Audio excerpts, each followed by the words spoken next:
drive, understand, going back home, so they're gonna do their program so they can get back home at a decent hour, okay?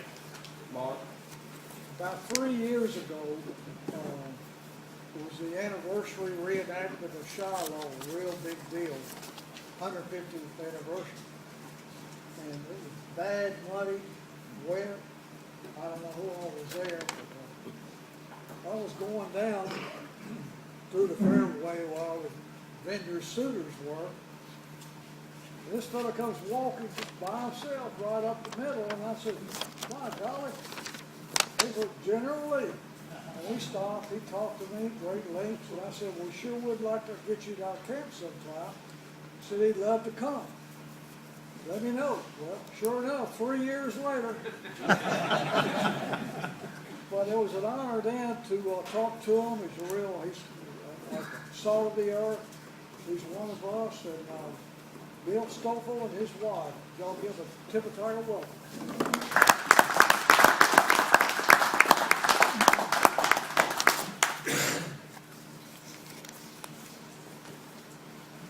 Thank you. Y'all having us tonight. I'm gonna pull my hat off, all right? It gets hot. We're always proud to come to Mississippi. We come down to IU for reenactment and Farmington reenactment, and we always meet some of the humblest, nicest, friendliest folks. The kids, we talk to at the reenactment, they just superb. They just come in, they line up, they sit down, they listen to you, teacher carries them on. You go to Franklin or Nashville or somewhere, chaos. You know, they just running everywhere. But we always like to come down here.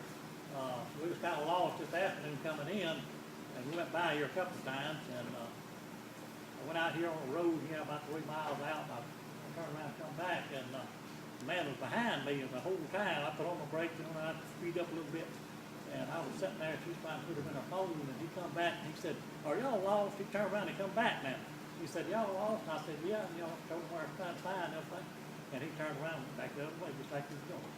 So that's the way people are supposed to do, and that's the way people are in Mississippi, seems to be like, Tennessee, we do that if we're out in the country, but you get around Nashville and Franklin, it's a little bit different. I was raised at Franklin, I know. When I was raised up there, we knew everybody. Now I know nobody, unless it's old. I was going to talk to you tonight. In May of 1864, I had been in camp in Orange County, Orange Courthouse, Virginia, for the winter of 1864. General Longstreet was in the South. He started Chickamauga and down south, and they finally sent him up to Knoxville because he was showing them up down at Chickamauga, winning battles down that way, so they sent him over to Knoxville to get rid of him.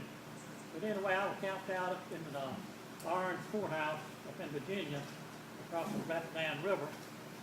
I had 32,000 men. We were kind of all veterans, actually. We had re-enlisted a lot of folks. We didn't have many people left in the South at the time.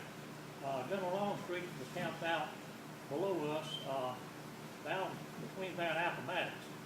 He had 32,000 men. General Grant was right across the river. We could see him over there. John B. Gordon was one of my main generals that was with me at that time, and Jay Stewart. Y'all know Stonewall Jackson had already been killed a year earlier, about the same place. We could look across the river up Fox Mountain, they call it, and we could see Grant's army over there. He had 120,000 men. He had 4,300 supply wagons. He had 250,000, I believe, mules and horses, and 10,000 horses and cavalry. He had 200 cannons. He had everything that he needed, and he could get more if he needed. We sat over here, we couldn't get any more men, and wasn't any more men ready to get. I was hoping that he would cross through the wilderness around Chancellorsville, there where we had fought before at Chancellorsville. Stonewall Jackson got killed. And if he crossed through the wilderness, I could probably maybe trap him there, and he couldn't use his cavalry far as his counting on all those vines and briars and bushes and the dunes.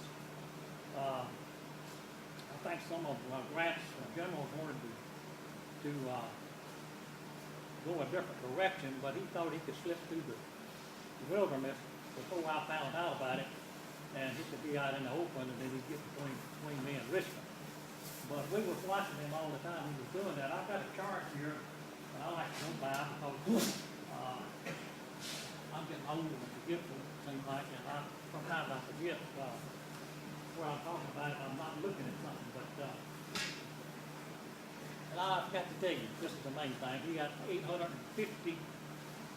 ambulances with him, and he was going to need them. When I got on with him, time we got to Petersburg, he was going to need them. He sent so many men back to New York City and Washington and up that way. They started calling him the butcher. 50,000 men were killed or wounded in a month's time. But anyway, we started out at up here. We crossed the Rapidan River here. I was on the Orange Plank Road and Orange Plank Road and another road here to attack him if he come across the river into the wilderness, which he did. He thought he would come on through the wilderness, but his men, he had 120,000 men, all those wagons, but they moved slow. So they had to bivouac in the wilderness, which was just right for me. So the next morning, I had my men up at 4:30 and we was marching towards the wilderness. We battled in the wilderness for the first day of my 32,000 men. Longstreet was supposed to show up, but he was running a little bit late, as General Longstreet generally did, but he did a good job when he got there. So we fought him in the wilderness there for the first day, and we bogged down in the wilderness. He couldn't use his cannons, I couldn't use mine. It was just very little cannons you could use. If you did, you're going to kill your own men. The cavalry, you couldn't run in there because the horses wouldn't go through all those vines and briars. But that night, the woods caught on fire from all the firing and cut trees plumb down with bullets. There were so many bullets. And a lot of the wounded men died from burning up in the woods during the night. You couldn't go to them because if you moved, somebody shot at you. It was all mixed up. They were Union and Confederate soldiers within 100 yards of each other, 50 yards of each other, bedded down for the night. So a lot of men burned up in the woods that night. I've got to tell you, when they first started marching through the wilderness, some of the Union men was veterans. They had fought there a year before when they had the Battle of Chancellorsville, and they could look off each side of the road, and there was bones exposed. There was haversacks, there was canteens, and they knew what was going to come when they got into the wilderness and had a battle in that wilderness. It's going to be the same thing they did a year before. So it wasn't really a good thing for them to go through. We fought there, and General A.P. Hill and General Ewell was leading my corps.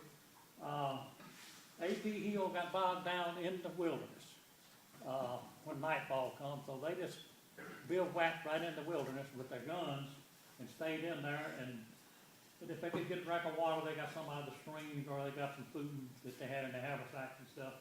The next morning, General Longstreet still hadn't showed up. But we went on into the battle again, and the Union was winning. They were driving A.P. Hill back on the Orange Plank Road. We were going to get beat, and I was wondering where Longstreet sat. He was camped out down here. This is about 20 miles from where we was at. But I looked up and I seen some men coming, and I said, that's Longstreet's men.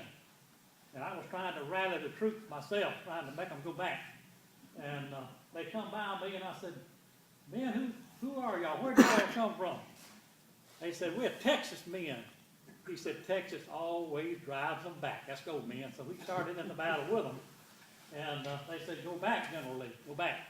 And he said, no, I'm going to lead you in. And he said, no, I'll go back. Some of them grabbed the bridle on the horse and took him back and wouldn't let him go in. So I didn't carry a gun or anything. But 850 Texans went in the battle that day. 250 of them come out not wounded or killed. So it was a unit that almost, went under right there. We drove them back there along the creek, the rest of his men come up, and we drove them back and had a big battle that day.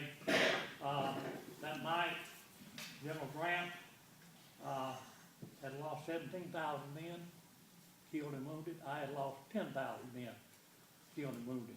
No way to replace my men. General Grant would call up and get more replacements. So it was a battle of attrition, actually, what it was for Grant, instead of trying to take over Richmond. Because, you know, you got to get rid of Lee and his army before that you can take over Richmond. And that's what they thought his main objective was, but it was just to do away with my army, actually, and then he could win the war. He left out the next day, and he went off down to Spotsylvania. We all arrived in Spotsylvania on May the 8th, and we fought there till May the 20th. During that time, I had my men set up like in a what they call a mule shoe. Had them set up like this right here, and Grant would attack, but he couldn't get around my men. So we fought about 2 days, and it started raining, and they waited about 3 days before the battle again. He took 20,000 men in a regiment and come in, and he did push my men backward. They called the mule shoe here. And by dark, we had pushed them back away from getting through our line back to the original position. So Grant waited about 2 more days, I think it was May the 18th, and he said if 20,000 men can go in there, I'll send 50. He said we can push through there and get them that way. So he went after the mule shoe, or slant they called it, again. He did drive us back to our second breastworks that we had built, but we did fight back by the end of the day and fought him back out of our lines. So he lost 18,000 men at Spotsylvania. I lost 10. So we're getting down where I've got 30-something thousand men left. He's still got 85 or 90. But we quit fighting there on May the 20th, and he headed out again, southeast. We were talking about a while ago, man, somebody seemed like General Lee always knew what these generals were going to do and what they were thinking. But of course, he fought with them in the Mexican-American War, and he went to school with some of them, and he taught some of them. But he always thought he knew what they were going to do, and he said Grant would not back up like Meade and McDowell and Pope and Hooker and all those guys. He wouldn't back up, and he didn't. So he started out from Spotsylvania down to the North Annie River, and Lee could see the dust from the wagons and the men. So he sent General Anderson down. I forgot to tell you that General Longstreet got wounded at the Wilderness Battle. When he got there, he went on in with his men, and he got shot by one of his own men, kind of like Stonewall Jackson did, but he didn't die. He had to go back to Richmond and stay. He finally joined back up with me at Petersburg about 3 months later. Excuse me.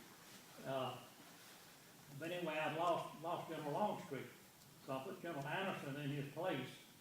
So we started out, Grant come around this way, and we started out, come down, just straight down south, and we beat him to the North Annie River. Grant wasn't liking this because we was beating him everywhere we was going. We was out marching him, out maneuvering him. We fought there at the North Annie River. I sent my men up in a U shape or a V shape back up against the river, knowing that he'd have to split his army to get to my army, or I could battle back this way to the river or close in. And when he got there, he did split his army and come across on the west bank or the north bank. And we could have won that battle. We could have annihilated a lot of men right there, but I had been sick, had diarrhea, had high fever, and I had to stand in my tent for 2 days. So I had to turn it over to General Ewell and General Anderson and General John B. Gordon. I didn't think they did what we were supposed to do to win right there, and we didn't. The Union lost 7,000 men right there, and I lost 5. So this is all within about, we're talking about 3-week period here, from right here down to North Annie River, which is about 60 miles. From the North Annie River, we went down to Cold Harbor. Grant went around the long way, kind of. So I went straight south again and got to Cold Harbor before he did. One reason I got there before he did, Jay Stewart, my cavalry unit, blocked the way that he was coming down from and blocked him long enough for my infantry to get there and dig in. We dug in on a 7-mile line with 35,000 men. And we had them like you have somebody shooting and you pass the guns back. Y'all seen that on Civil War reenactments where they just pass the guns back, somebody loading, passing back up front. We had a 7-mile line right there. He attacked that line and didn't make any headway at all. The next day, I called it, the history books say that he got so frustrated that it made him sick. He went in his tent and just laid down on his stomach, stayed for hours before he come back out, Grant. But the next day, that night, he told his men, he said, we're gonna make a direct charge on that position in the morning.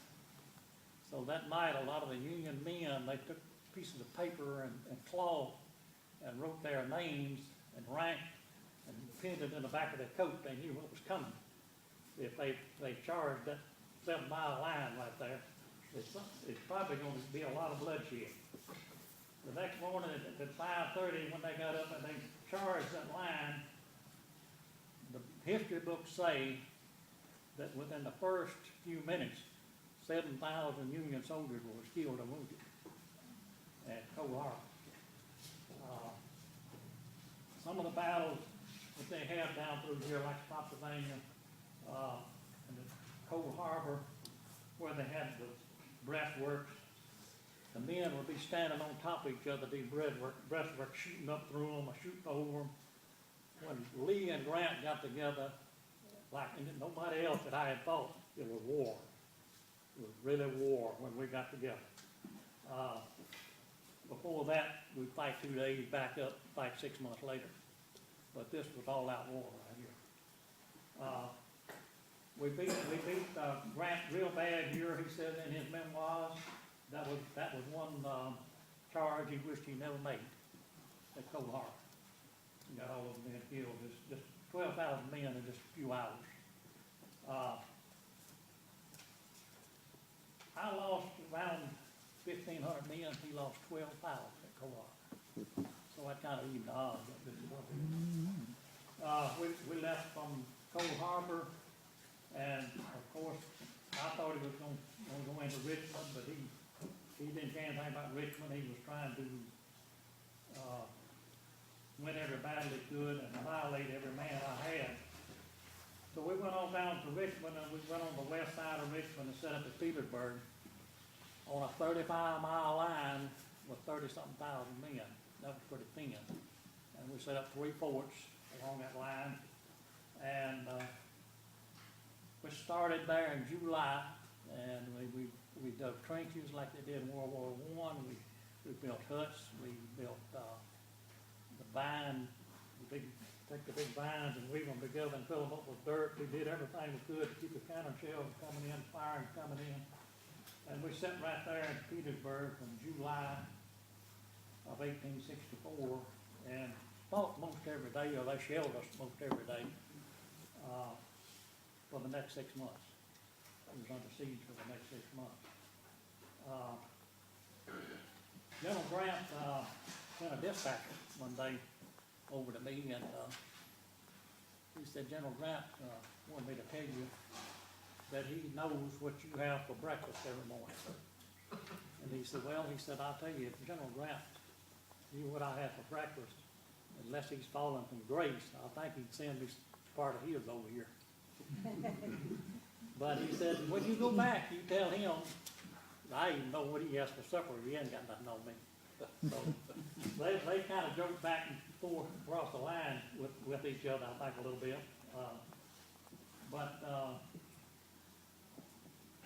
We sat there for 6 months under siege till finally we just, from desertion and men not having any clothes, not having any shoes all winter, cold, we just had to leave out. They got pushing us so hard, we had to leave out. And so we fought at Five Oaks, we fought at Sailor Creek. We were trying to get to Farmville, Virginia. There's supposed to be a train in there. I sent a note to Richmond to send a train supply there. And if we could get some supplies, I thought we could get from there down into North Carolina to General Johnston.